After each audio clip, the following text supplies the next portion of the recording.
Tonight on the Sports Desk, see how head coach Johnny Jones responds to questions asked by LSU students about his losing Tiger basketball team. And get a sneak peek at LSU baseball before their season home opener on Friday.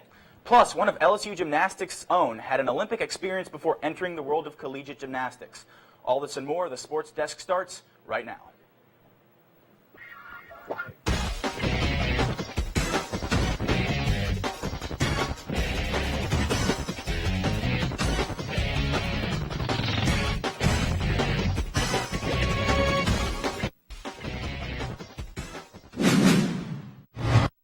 Good evening, Tigers. Thank you for joining us. I'm Zoyce Manners. And I'm Hunter Lovell. Welcome to the Sports Desk. Big news for LSU football fans today. Star defender Arden Key announced that he will be taking some time away from football. Key and Orgeron stated that after consulting with his family and coaching staff, he decided to take a break for personal reasons. Orgeron also said that Key will have his spot waiting for him when he's ready to return to the Tigers. Key had 12 sacks, 14.5 tackles for loss, and 56 total tackles through 11 games last season. It's a spiritual journey for him. Yeah, you know, I heard the same thing, and I think Ed Orgeron said that his spot is secure whenever he comes back. Well, LSU softball will take on Louisiana Tech tonight in Tiger Park.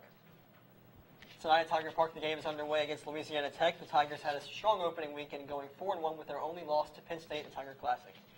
They're the 7th-ranked team in the country after falling 3 spots from number 4. LSU is also 16-0 all-time against Louisiana Tech. We'll have the story and highlights after the game tonight at lsunow.com.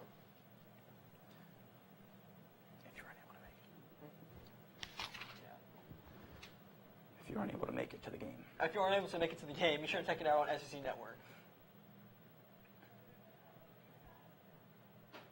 The LSU gymnastics team is on a roll this season. They are about to face off their toughest game yet against number 1 ranked Oklahoma. The Tigers are full of talent, and one gymnast took this talent to the Olympics this past summer. Tiger TV sports reporter Dylan Alvarez has the story. Olympics, the pinnacle of the sporting world. We gotta stop Reaching them is an athlete's dream. But for LSU freshman Ruby Harold, that dream became a reality. It's weird to think that that's me, and I'm an Olympian. In 2012, Harold became an alternate for Great Britain's gymnastics team. She also led Great Britain to an all-around gold medal at the 2014 Commonwealth Games. But in 2016, she got what she'd been looking for her whole life, a spot on Great Britain's gymnastics squad and the title of an Olympian. I'm from a little town, and I was actually one of 2 Olympians who came from this village. And now that I've got that label as well, it's kind of a bit humbling and very settling. It's an odd feeling. It was a tough decision, but Harold opted to retire from Great Britain's team and committed to competing for the Tigers. Initially, I was kind of set on college gymnastics not being a thing for me. I'd had kind of offers, and I was a bit like, it's kind of quite far away. So initially, I was very close-minded, didn't want to do it. And then my coach kind of persuaded me to just come visit. And I absolutely loved it as soon as I set foot on campus. I mean, the whole atmosphere, the team camaraderie, the whole support system behind kind of athletics at LSU, I fell in love with. I think she's convinced of that now, that we are a coaching staff that really cares about her as a person, as a young lady. It was a decision fellow teammate and longtime friend Lexi Priestman helped her come to. So my old coach and Ruby's old coach used to be, or they still are really good friends, and they would travel to Cincinnati every once in a while, and Ruby and her teammates would stay with us, and we just really got to know each other well. Her coach helped me and my coach kind of in the process of having to come and visit and see what it's all about. So it definitely helped me make a decision. Now that we're finally here at LSU together, it's just something amazing and special. And I know it was hard for her at first for the adjustment, but she's really making it, and she's doing a fabulous job. She's a former Olympian, a gold medalist, and has been all over the world. If anybody has the right to brag, you'd think it'd be her. But that's not exactly her style. But at the end of the day, I am human, and kind of, I'm just Ruby. Reporting for Tiger TV Sports, I'm Dylan Alvarez. Harold performs primarily on the bars for the Tigers, but you can also see her on the floor as well on Friday against Oklahoma. Women's basketball is coming off Monday's 70-68 loss to the Vanderbilt Commodores, and they will be back in the PMAC Thursday looking to turn things around. The Lady Tigers held a press conference today where head coach Nikki Fargas reflected on Monday night's game, as well as how they're preparing for their matchup against Texas A&M tomorrow night. Well, I liked how we started the play against A&M at their place. We wanted that game to be a low-scoring game because this was a team that was averaging right around 75 points a game. And we knew we wanted to cancel out a lot of those points. So the tempo of the game was in our favor. Our ability to defend and rebound is going to be key for us in controlling that tempo again on Thursday night. So we're going to have to make sure, too, that when given the opportunities to score in the paint, we got to make those layups, and we obviously got to make free throws. We didn't shoot a lot of free throws in our last game against them. I hope that's the case again because that lets me know that we're not in foul trouble. But we had a lot of open looks that we needed to convert, and hopefully on Thursday night we'll be able to do so. Once again, the Lady Tigers are set to face the Texas A&M Aggies in the PMAC tomorrow night. Tip-off is set for 7 p.m. Well, here's no surprise. Men's basketball lost yet again, this time to the Ole Miss Rebels. The Tigers are simply unable to keep their momentum against their opponents. The Tigers were defeated 96-76 in Oxford, Mississippi Tuesday night after being up by 3 at the half.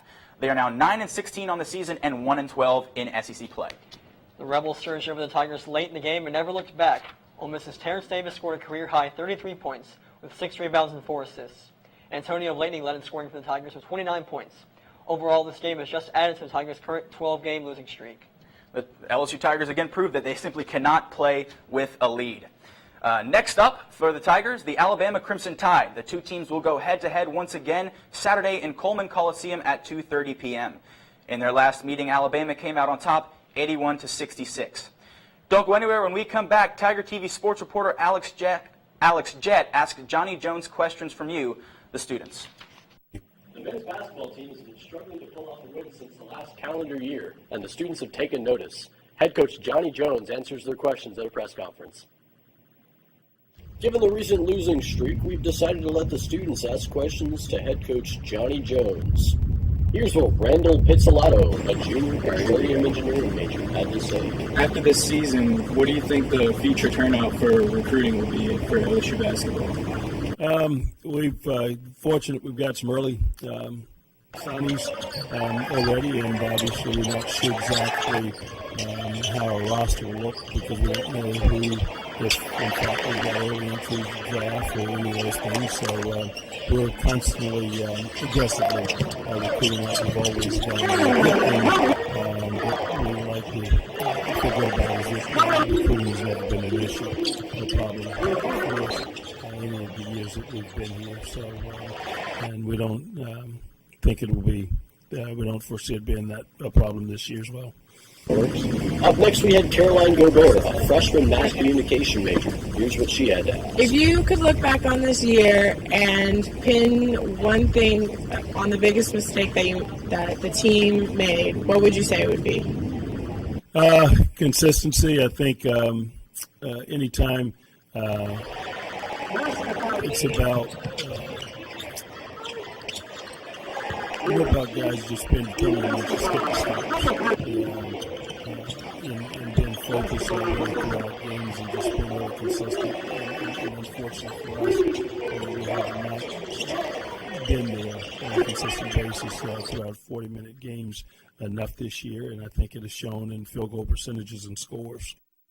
You can catch the Tigers at their next matchup in the PMAC on February 21st against the Auburn Tigers. Tip-off is at 6 p.m. Stay where you are. When we come back, we'll gear up for LSU's baseball upcoming home opener. Tiger fans, the wait is over. LSU baseball is finally here. The Tigers will open the season without Bryce Jordan due to a knee injury. Greg Dyman was also hit in the face by a pitch during practice last week. His status is uncertain, but the games will go on, and this weekend will be full of baseball. And make sure to check out our live pregame show from Alex Box Stadium. It's going to be hosted by our very own Max Hawkins and Will Eunice, and we will be joined by KLSU Sports Director Mario Jerez. You can watch that at Friday at 5:15 on LSUnow.com. Well, that's all the time we have for tonight. Once again, I'm Zoyce Manners. And I'm Hunter Lovell. Thanks for joining us. We'll see you right back here next week for an all-new edition of the Sports Desk.